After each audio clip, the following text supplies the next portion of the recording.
The clock on the wall ticks slowly, each second amplified in the dead silence of the dimly lit office. I sit here, a man who once believed in loyalty, in trust, now drowning in resentment, with nothing left to hold on to. I glance at the marriage counselor sitting across from me, a woman with a carefully practiced calm in her demeanor, her patient smile betraying nothing of the boredom she must feel after years of listening to fractured couples. Her voice is measured, professional, as she turns to me. "Mr. Johnson, why do you believe you're here today?" I exhale, fighting the urge to laugh. Why are we here? Because of the broken promises that led to our broken life. I don't answer right away, letting my gaze drift to the woman next to me. Ruby, my wife of 17 years, or rather, the woman who used to be my wife. Her eyes are rimmed red, tear-streaked, her face drawn as though she hasn't slept in days. She seems smaller now, her shoulders hunched, her hands fidgeting with a tissue. Once those hands held mine. Once, those eyes lit up when she looked at me. Now, I feel like a stranger in this room with her, as if everything we built together has vanished. And maybe it has. "Thomas?" The counselor, Dr. Helen Weaver, prompts again, her tone gentle but insistent. "I'm here because the court made it a condition of our divorce," I say flatly. I don't add anything else. My purpose is clear. I want this marriage dissolved, and I don't need Dr. Weaver's opinion to sway me. I hear a quiet intake of breath from Ruby. She turns slightly, her voice trembling. "Dr. Weaver, I don't want this divorce," she murmurs, as if saying the words would somehow mend the shattered pieces between us. "I just want one more chance." Her words twist something in my chest, but I push it down. She's had her chances, every single one of them, in fact, and she threw them all away. Dr. Weaver studies us both, her eyes kind but piercing. "Thomas, would you consider Ruby's request? One more chance to make things right?" I shake my head slowly. There's no making this right. You don't just tear someone apart and expect them to sew it all back up again like nothing happened. Ruby sniffles beside me, her hands shaking as she dabs at her eyes. For a moment, I wonder if the tears are genuine or just part of a carefully constructed performance. But then, that's part of the problem. I don't know if I can believe anything she says anymore. Dr. Weaver sighs, glancing between us. "I understand these feelings are raw, and this isn't easy for either of you. But could we start with understanding how you both arrived at this point? Perhaps if we explore the past, we can find common ground." Ruby nods eagerly, her voice a mere whisper. "Please, Thomas, let's just talk. Just this once." I fold my arms, feeling the weight of 17 years pressing down on me. Fine. If she wants to talk, let's talk. Our lives together started simply, quietly, with shared dreams and early mornings in a cramped apartment, where every creak of the floorboards and every hum of the refrigerator was a comforting reminder that we had each other. We both worked long hours, juggling responsibilities and hoping that someday things would get easier. But we were young, and being together made even the hard days feel like part of a grand adventure. And then we had our first child. Our daughter, Sophie, came into our lives like a force of nature, bringing joy and exhaustion in equal measure. I threw myself into my work, hoping to provide a stable life for our growing family, while Ruby devoted herself to being a mother. We made it through the sleepless nights, the early mornings, the relentless demands of parenthood. We were a team, bound by love and a shared commitment to our family. But as the years passed, the weight of daily life settled on us, and something in Ruby began to change. She grew distant, restless. I would come home from work to find her sitting on the couch, staring at the television, lost in a world that didn't include me. At first, I thought it was just stress or exhaustion. I thought it would pass, but it didn't. Instead, she became absorbed in a late-night drama series, obsessing over a character played by Chandler Green, an actor with a chiseled jaw and a charming smile, who seemed to embody everything she felt was missing in her life. I tried to ignore it, dismissing it as a harmless fantasy, a way for her to escape the monotony of everyday life. But deep down, I could feel a gulf widening between us. I look over at Ruby now, seeing traces of the woman she used to be, the woman I fell in love with, the woman I built a life with. But that woman is gone, replaced by someone I barely recognize. I still remember the night I realized just how deep the chasm between us had grown. It was our anniversary, a night I had planned down to the last detail, hoping to rekindle the spark that once brought us together. I booked a reservation at her favorite restaurant, even reserved a hotel room for a rare night away from the kids. I wanted it to be special, a reminder of why we fell in love in the first place. For the first time in months, I saw a glimmer of the old Ruby. She laughed, she held my hand, and for a fleeting moment, I allowed myself to believe that we could find our way back to each other. Then he walked in. Chandler Green, the actor from that late-night show, the man who had somehow become a fixture in our lives without ever stepping foot in our home. He strode into the restaurant like he owned the place, and I felt Ruby tense beside me, her eyes widening as she stared at him. He noticed her too, and before I knew it, he was standing at our table, flashing her a smile that made her blush like a schoolgirl. "Mind if I cut in?" he asked, his voice smooth, dripping with confidence. I opened my mouth to protest, but Ruby was already on her feet, taking his hand as he led her to the dance floor. I sat there, watching them move together, feeling like a ghost in my own marriage. The glances they exchanged, the way her face lit up, it was as if I wasn't even there. After what felt like an eternity, Ruby returned to the table, looking radiant, her eyes sparkling with a joy I hadn't seen in years. She took a sip of her drink, her voice casual. "That was Chandler Green," she said, as if that explained everything. I tried to brush it off, to salvage what was left of the evening. But when I suggested we continue our dance, she shook her head, her gaze drifting back to where Chandler was standing at the bar.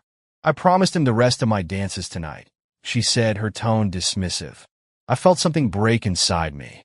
I took a deep breath, forcing myself to stay calm.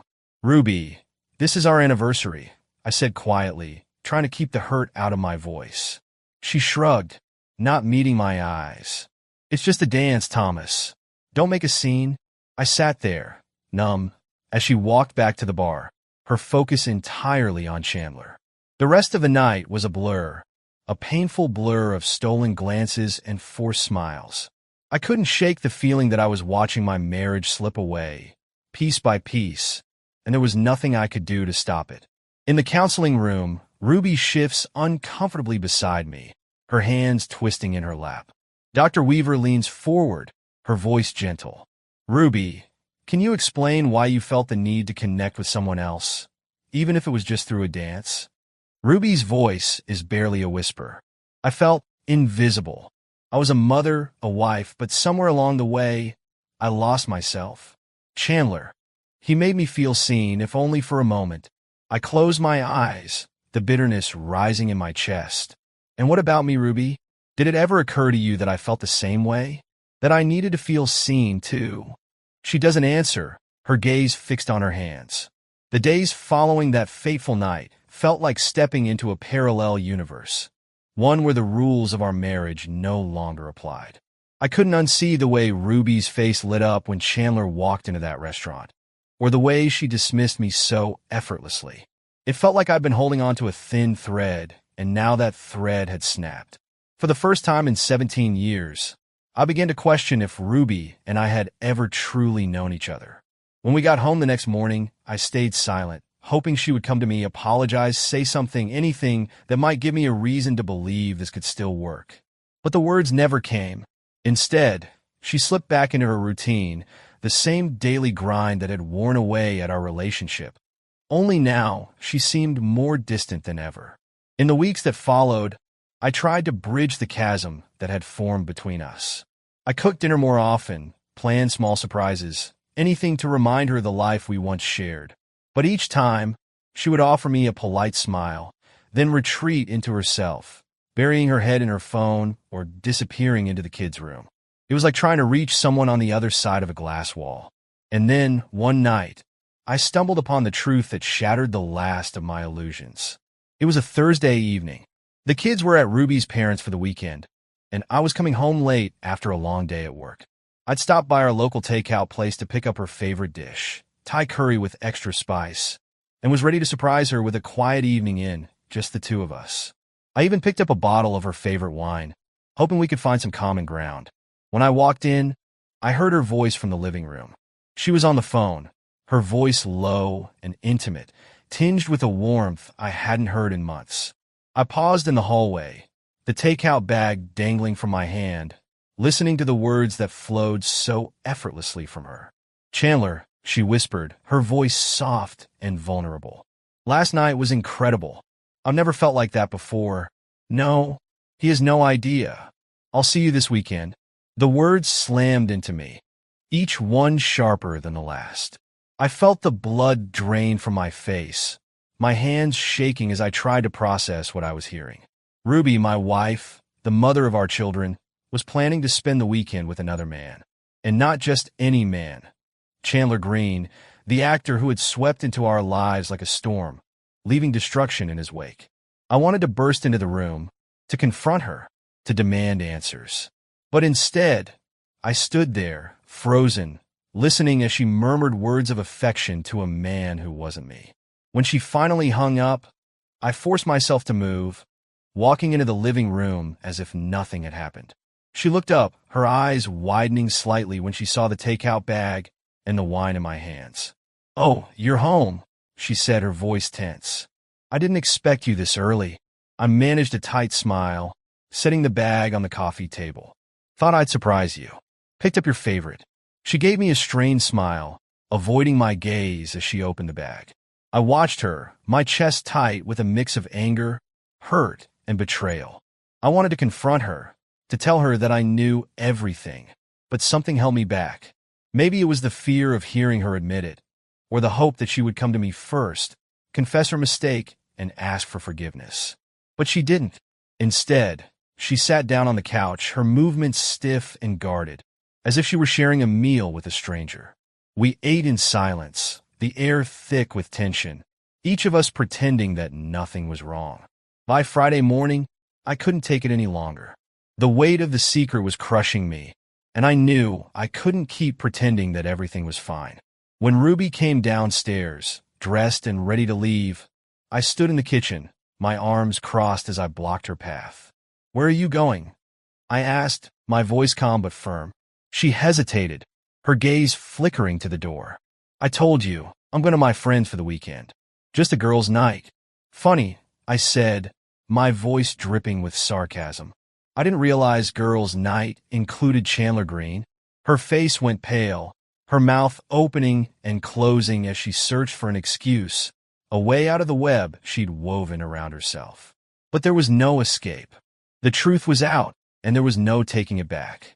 "Thomas, she began, her voice trembling.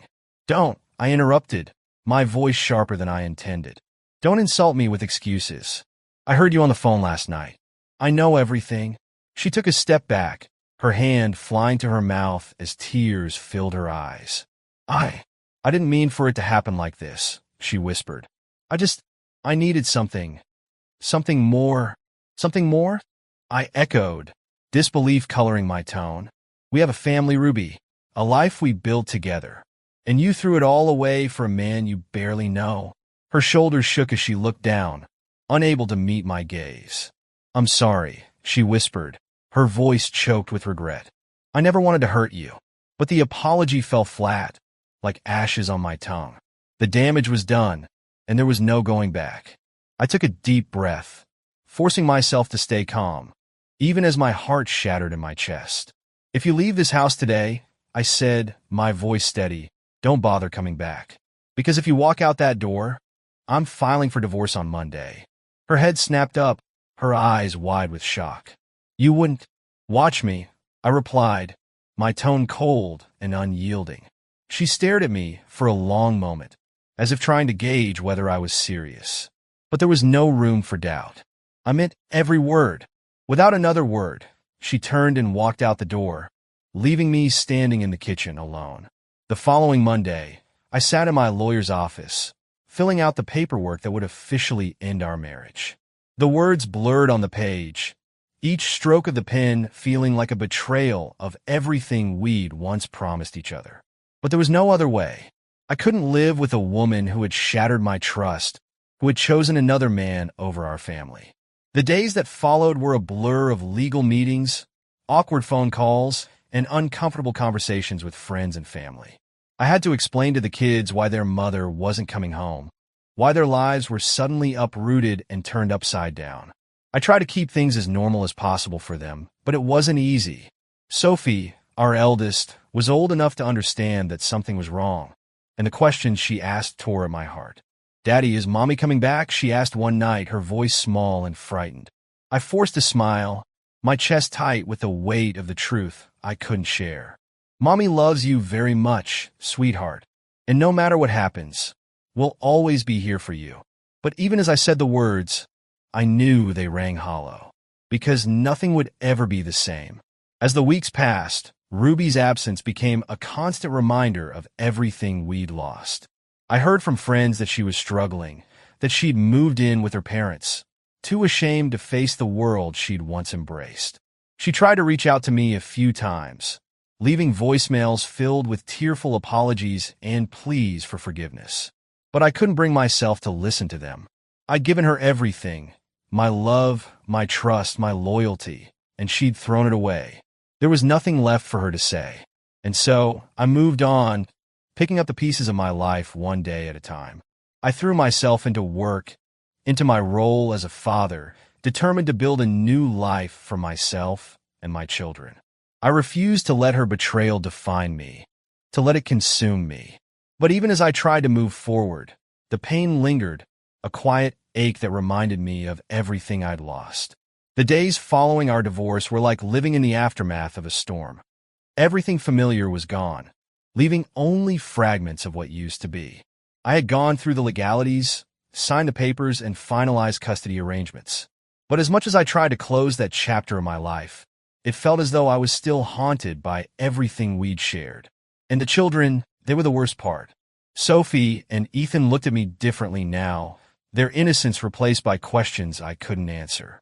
For Ruby, the fallout of her choices became increasingly apparent. Friends stopped calling. Her social circle shrank, and the once welcoming community that had embraced her grew silent, their whispers echoing in every place she went. It was as if she'd become a ghost of her former self, a shadow that lingered on the periphery, isolated and alone. Ruby moved back in with her parents, her tail between her legs, the vibrant, carefree woman I once knew now replaced by a hollow shell. Her parents, too, looked at her differently, their disappointment barely masked by forced smiles and half-hearted reassurances. They tried to comfort her, to tell her that everyone makes mistakes, but she could see the hurt in their eyes, the shame they felt for her actions. The kids were hesitant around her, especially Sophie. Our daughter, who once idolized her mother, now avoided her gaze, the bond between them fraying with each passing day. Ruby tried to make it up to her, lavishing her with gifts and attention. But Sophie's resentment was palpable. She couldn't understand why her mother had chosen to leave, why her world had been torn apart because of a stranger who meant nothing to her. One evening, as Ruby sat alone in her parents' living room, surrounded by the familiar trinkets of her childhood, she felt a crushing weight settle over her. She had lost everything: her husband, her family, her place in the world. The reality of her choices hit her like a tidal wave, leaving her gasping for air as she realized just how far she had fallen. And yet, even in her regret, there was a stubborn pride that kept her from reaching out to me. She didn't want to admit that she'd made a mistake, that she destroyed our life for a fleeting moment of excitement. So she suffered in silence, trapped in a prison of her own making, haunted by the memories of what could have been. While Ruby spiraled into regret and isolation, I began the slow process of rebuilding my life. The anger I felt toward her had subsided, replaced by a quiet acceptance that this was my new reality. I threw myself into work, focusing on my career and the stability it provided. I took on extra projects, spent long hours at the office, and poured my energy into something productive, something that reminded me I still had control over my life.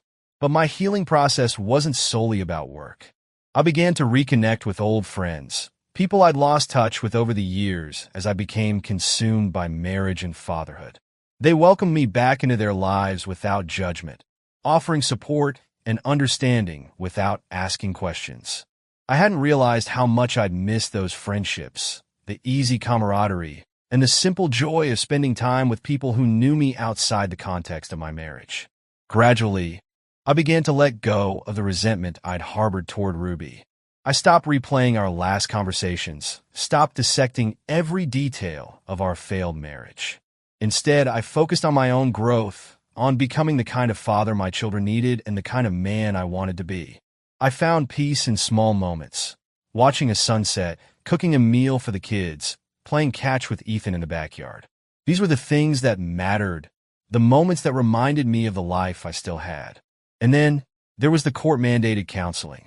As part of our divorce settlement, the judge had ordered Ruby and me to attend a series of counseling sessions, ostensibly to improve our co-parenting relationship. I was initially resistant, wanting nothing more than to cut ties with her completely. But my lawyer advised against it, reminding me that refusing to participate could affect custody arrangements. So, reluctantly, I agreed. The first session was awkward, to say the least. Ruby and I sat on opposite sides of the room, avoiding each other's gaze as Dr. Weaver introduced herself and outlined the goals of our meetings. She spoke about communication, cooperation, and the importance of setting aside personal grievances for the sake of the children. I could barely focus, my mind still reeling from the fact that I had to share this room with the woman who had betrayed me. Ruby looked as uncomfortable as I felt, her eyes fixed on her hands as she twisted a tissue between her fingers. She seemed smaller somehow, diminished by the weight of her guilt. And yet, there was still a part of me that wanted to reach out, to bridge the gap between us, if only for the sake of our children. Dr. Weaver cleared her throat, drawing our attention. Thomas, Ruby, I understand that this is difficult for both of you. But the goal of these sessions is not to relive the past. It's to focus on the future, to find a way to co-parent effectively. Ruby nodded, her voice barely above a whisper. I just want to do what's best for the kids. The words stung, a reminder of everything she'd sacrificed in pursuit of her own happiness. But I forced myself to stay calm, to focus on the bigger picture. I wanted what was best for the kids, too. And if that meant putting aside my anger, then I would do it. For them. Over the next few sessions, we began to talk. Slowly, cautiously, testing the waters of a new relationship built on shared responsibility rather than love.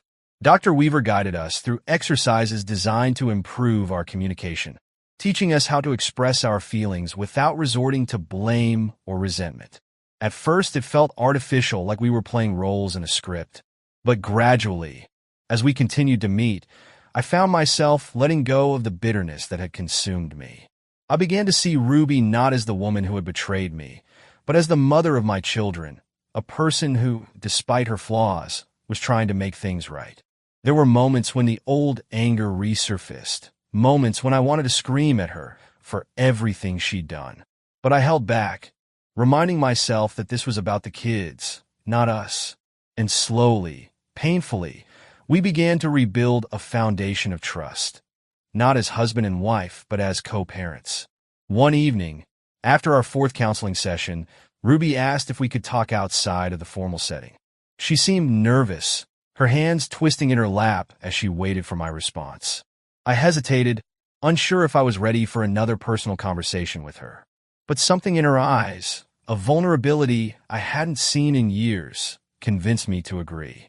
We sat down in a nearby cafe, the hum of quiet conversations and clinking cups filling the silence between us. Thomas, she began, her voice barely audible, I know I can't undo the damage I've caused. I know that, but I just wanted to say that I'm sorry. Truly, deeply sorry. I looked at her, searching for any sign of insincerity. But all I saw was a woman who was haunted by her choices, a woman who was trying to make amends in whatever way she could. I appreciate that, Ruby, I said, my tone even. But apologies won't change what happened. She nodded, her eyes glistening with unshed tears. I know. I wanted you to know that I regret it. Every day. I regret losing you. Losing us. The words hit me harder than I expected, stirring a mix of emotions I thought I'd buried. But as I looked at her, I realized that my feelings had changed. I no longer felt anger or bitterness. Instead, I felt a quiet acceptance, a sense of closure that I hadn't anticipated. "Thank you for saying that," I replied, my voice soft. "But I've moved on, Ruby. We both need to move on." She nodded, her gaze dropping to the table as she swallowed hard. I could see the pain in her eyes, the realization that the life we'd shared was truly over. And for the first time, I felt a sense of peace, a calm that came from knowing I'd done everything I could to make things right. With that final conversation, we both found a semblance of closure. We continued with our counseling sessions, focusing on co-parenting and creating a stable environment for our children. And as the weeks turned into months, we settled into a new rhythm, one that allowed us to coexist without bitterness, without resentment. 10 years have passed since our divorce, but some moments never truly fade. Life moved on, as it always does, and we each found our own way forward. Ruby and I managed to co-parent without any major conflicts, maintaining a respectful distance that allowed us both to heal. The kids adapted, their lives shaped by the quiet resilience they found amidst the upheaval of our separation. Sophie and Ethan grew up quicker than I expected. Sophie, our eldest, finished college last year and recently got engaged to a kind, hard-working man who reminds me of myself when I was young and optimistic. Ethan is still figuring out his own path, dabbling in different interests as he finds his way, and I couldn't be prouder of the young man he's become. Today, we're gathered for Sophie's wedding, a day that I've looked forward to with equal parts joy and apprehension. It's the first time Ruby and I have been together in years, and the weight of our shared history hovers in the background, unspoken but ever-present. I glance around the reception hall, taking in the laughter and warmth that fills the air. The tables are beautifully decorated, the dance floor filled with friends and family, and the soft strains of music play in the background. Sophie, radiant in her wedding gown, dances with her new husband, her smile bright and unrestrained. Seeing her like this, so full of life and happiness, brings a bittersweet ache to my chest. As I stand off to the side, a familiar figure approaches. Ruby, looking older and a little worn, but still carrying herself with a quiet grace. She's alone, her gaze shifting toward the dance floor where Sophie and her husband sway to the music. When she catches sight of me, she offers a tentative smile. "Thomas," she says softly, her voice barely audible above the music. "Ruby," I reply, nodding politely. We stand in silence for a moment, both of us watching our daughter, sharing in her happiness despite the unspoken tension between us. "She looks beautiful, doesn't she?" Ruby whispers, her eyes filling with tears. "She does," I agree, feeling a pang of pride and nostalgia. "We did well, Ruby. Despite everything, we raised two incredible kids." She nods, swallowing hard as she wipes a tear from her cheek. "I always hoped that maybe one day we could, put the past behind us. Maybe be friends?"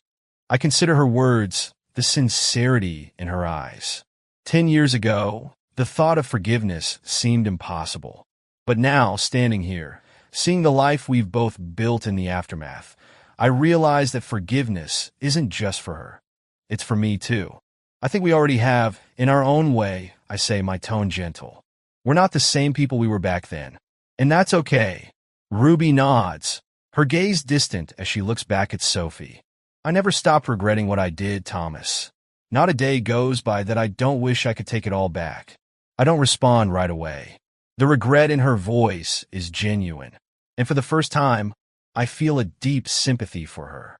Life has a way of humbling us, of making us confront the mistakes we once thought we could brush aside.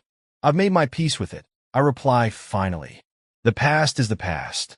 All that matters now is that we're here, celebrating Sophie and the life she's created for herself." A long silence settles between us, one that feels less awkward than it used to. I realize that, in a strange way, I no longer feel anger toward Ruby. Instead, there's a quiet understanding, a recognition of the person she once was and the choices that brought us here. As the music shifts to a livelier tune, Sophie approaches us, her face flushed with excitement.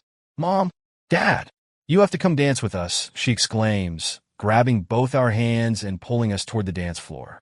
I glance at Ruby, who looks as surprised as I feel, but neither of us protests. We join Sophie and her husband on the dance floor, our laughter mingling with the sound of music and clinking glasses. For a brief moment, it feels like old times, like the life we once shared. And in that moment, I realize that I can finally let go of the resentment, the bitterness. I can let go of Ruby, of the hurt she caused, and embrace the life I've built in her absence. As the song ends and we step off the dance floor, Ruby places a hand on my arm, her eyes filled with gratitude. "Thank you, Thomas," she says, her voice thick with emotion. "For everything." I nod, offering her a small smile. "Take care of yourself, Ruby." And with that, we part ways, each of us carrying the memories of our shared past, but no longer bound by them.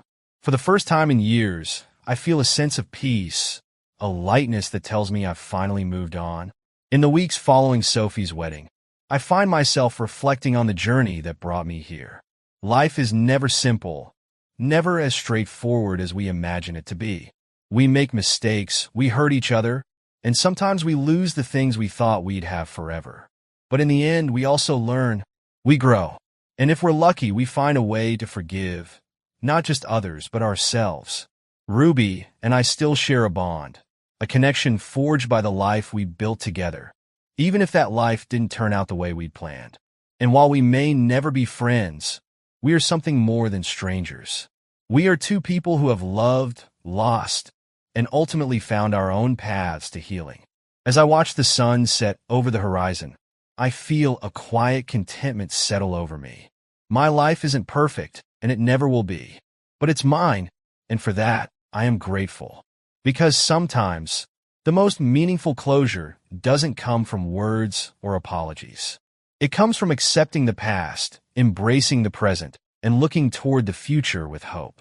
And that, I think, is all any of us can ask for.